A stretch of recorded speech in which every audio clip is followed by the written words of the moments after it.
warahmatullahi wabarakatuh. Kami dari kelompok 11 yang beranggotakan Nurma Alifatul Martiana dengan NIM 19031011102, Dea Ayu Melati Putri dengan NIM 19031011106, Dewinta Hyenteri Evuliana dengan NIM 19031011112, Ajeng Ayu Kumala dengan NIM 2003101106 akan mempresentasikan hasil dari makalah kami yang berjudul Riset Pasar dan Pemasaran.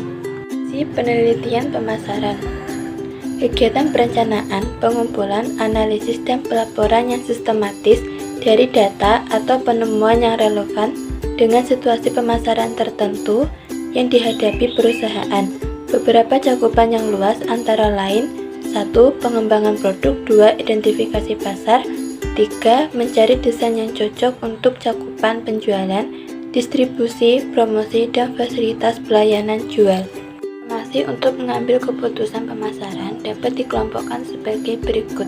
Yang pertama, strategi informasi yang diperlukan untuk keputusan strategi. Misalnya, keputusan untuk memasuki pasar luar negeri yang spesifik, melakukan diversifikasi ke pasar baru.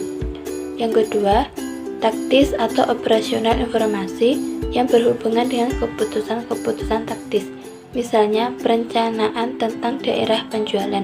Yang ketiga, bank data menyediakan pengetahuan penting tentang segala sesuatu yang melingkupi perusahaan, seperti tren pasar. Desain penelitian pemasaran. Yang pertama yaitu penelitian produk, meliputi dari analisa biaya, analisa laba, elastisitas harga, analisis permintaan dan penetapan harga, pengembangan terhadap produk yang sudah ada, paramalan tren dalam preferensi konsumen sesuai dengan gaya hidupnya, serta penampilan dari produk tersebut.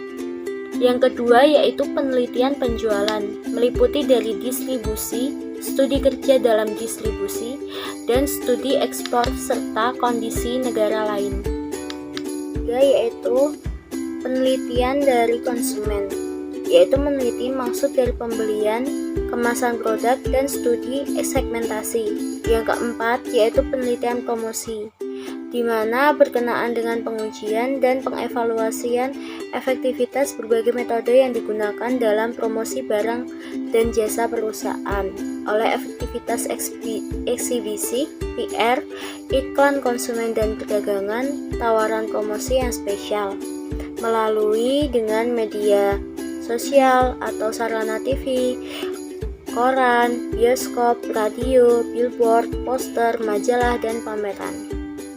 Penelitian pemasaran. Yang pertama yaitu exploratoris design.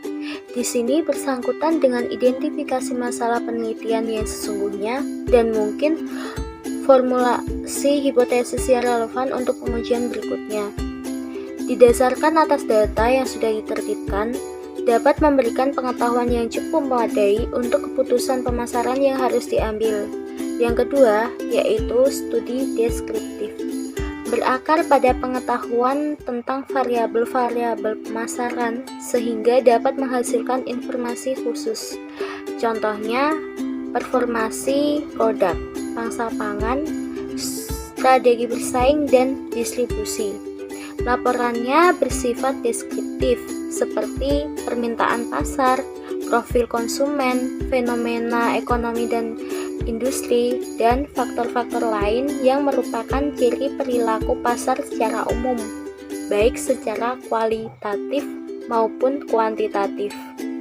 Metode penelitian pemasaran yang ketiga yaitu studi kasual, yaitu mengidentifikasi faktor-faktor yang mendasari perilaku pasar dan mengevaluasi hubungan dengan interaksinya.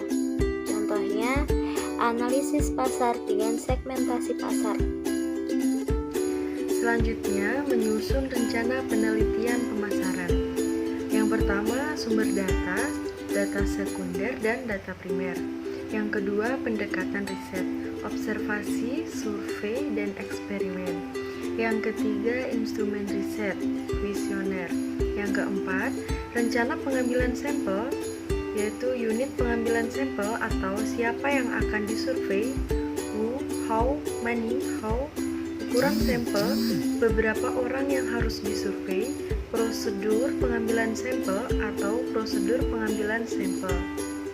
Yang kelima, metode kontrak.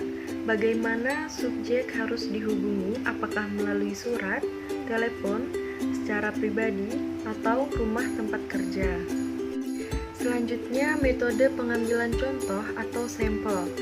Secara umum, metode pengambilan contoh yang diinginkan harus mempunyai ciri-ciri sebagai berikut. Yang pertama, dapat menghasilkan gambaran yang dapat dipercaya dari seluruh populasi yang diteliti. Yang kedua, prosedur sederhana sehingga mudah dilaksanakan. Yang ketiga, dapat memberikan keterangan sebanyak mungkin dengan biaya tertentu. Yang keempat, merupakan penghematan dalam waktu, tenaga, dan biaya. Peralatan statistik yang dapat digunakan yaitu ada 5. Yang pertama, regresi berganda. Yang kedua, analisa diskriminan. Yang ketiga, analisa faktor. Yang keempat, analisa klaster. Dan yang kelima, analisa konjoin. Baik, selanjutnya saya akan menjelaskan proses riset pasar, yaitu yang pertama merumuskan masalah. Dalam proses ini, kita diharuskan mengetahui tujuan dari riset yang akan kita lakukan nantinya. Lalu yang kedua, merancang rencana riset. Dalam merancang rencana riset, di dalamnya harus mendefinisikan dengan jelas apa dasar, latar belakang, serta tujuan dari riset yang kita lakukan.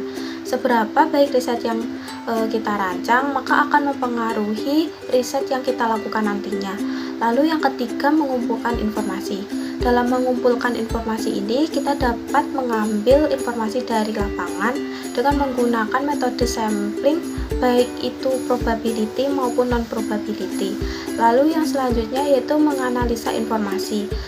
Proses ini bertujuan untuk menganalisa informasi apa saja yang telah kita dapat dari proses yang sebelumnya, serta mengambil kesimpulan dari data-data tersebut. Lalu selanjutnya yaitu mempresentasikan temuan. Temuan yang relevan setelah kita melakukan riset tadinya itu harus dipresentasikan kepada bagian manajer pemasaran yang selanjutnya dapat digunakan sebagai pengambilan keputusan. Lalu yang terakhir yaitu membuat keputusan. Dalam hal ini, manajer pemasaran akan menarik kesimpulan serta mengambil keputusan dari riset yang dilakukan oleh yang sebelumnya. Selanjutnya saya akan menjelaskan bagaimana cara mengukur produktivitas kegiatan pemasaran. Dalam mengukur produktivitas kegiatan pemasaran dapat dibagi menjadi 3, yaitu yang pertama marketing matrix, yang kedua marketing mix modeling, dan yang ketiga marketing dashboard. Yang pertama, marketing matrix merupakan seperangkat ukuran untuk menghitung, membandingkan, dan menginterpretasikan kegiatan pemasaran. Lalu yang kedua, marketing mix modeling. Dalam marketing mix modeling ini digunakan untuk menganalisis data dari berbagai sumber, baik dari data retailer, pelanggan, biro iklan, dan sebagainya, sehingga diketahui secara akurat hasil setiap aktivitas yang dilakukan dari bagian tersebut. Lalu selanjutnya yang ketiga, marketing dashboard. Dalam marketing dashboard ini dibagi menjadi 2, yaitu yang pertama dashboard kinerja pemasaran atau marketing performance dashboard yang melaporkan di mana posisi perusahaan saat ini dalam hubungannya dengan tujuan yang ingin diraih. Lalu yang kedua yaitu dashboard proses pemasaran atau yang biasa disebut marketing proses dashboard. Di sini kita bisa melatih pemakai menjalankan proses pemasaran dengan cara yang paling baik. Dashboard ini akan menunjukkan proses yang baik agar bisa mencapai tujuan yang ingin dicapai oleh perusahaan. Baik, sekian presentasi dari kelompok kami. Kurang lebihnya kami mohon maaf. Wassalamualaikum warahmatullahi wabarakatuh.